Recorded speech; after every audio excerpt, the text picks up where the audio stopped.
Alors, Pierre Papier Chicon, c'est une revue qui a pour objectif d'être trimestrielle. Donc elle commencerait en mars 2017.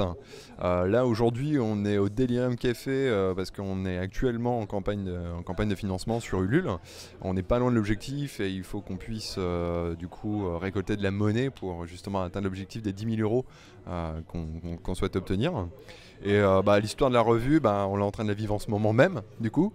Et puis elle est née il n'y a pas si longtemps que ça avec David François et puis moi-même lorsqu'on s'est rencontrés et qu'on a eu l'idée de vouloir faire un projet autour de la région et notamment de la Picardie en mettant en avant des histoires historiques, contemporaines et donc c'est ce qu'on fait en ce moment même.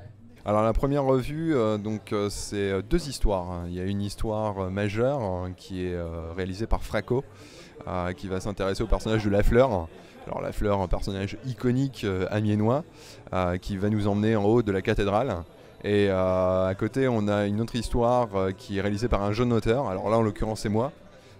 Et je vais m'intéresser à Bécassine et notamment à son créateur qui est Pinchon, Joseph Pinchon, qui est amiénois. On va essayer, voilà, on va d'autres histoires qui vont ensuite venir dans les prochains numéros, notamment avec le numéro 2 où David François, lui, va s'intéresser aux Rabbits, un groupe de musique les Rabbits, qui sont avant tout amiénois et qui sont aujourd'hui reconnus nationalement.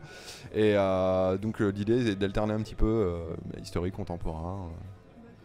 On fait ça en tant qu'indépendant. C'est un projet qu'on veut produire nous directement et qu'on veut ensuite proposer aux lecteurs, donc sans intermédiaire. Donc nous on irait déposer nous-mêmes la revue donc auprès des libraires locaux, mais pas que parce qu'on a envie aussi que ça puisse aller dans d'autres magasins si possible, hein, des gens qui ont les mêmes idées que nous, parce que c'est pas que à travers la bande dessinée où les intermédiaires c'est un petit peu compliqué. Donc du coup on va voir ça après la campagne de financement. Alors, les Davids, moi je suis un jeune auteur de bande dessinée, j'ai pas encore publié. Par contre, je gère une association qui s'appelle La Hutte du DU, dans lequel on s'intéresse déjà au local. Dans le sens où on propose un carnet de la hutte. Dans ce carnet, on a de la bande dessinée, de l'illustration, de l'écrit, de la photo, avec des gens qui font ça ici même et qui sont des locaux. Et l'idée étant de valoriser tout ce vivier d'artistes. Et derrière, David François, lui, qui est un auteur de bande dessinée amiénois, et donc du coup Picard, on a eu une idée, c'était justement de se réunir pour faire quelque chose ensemble.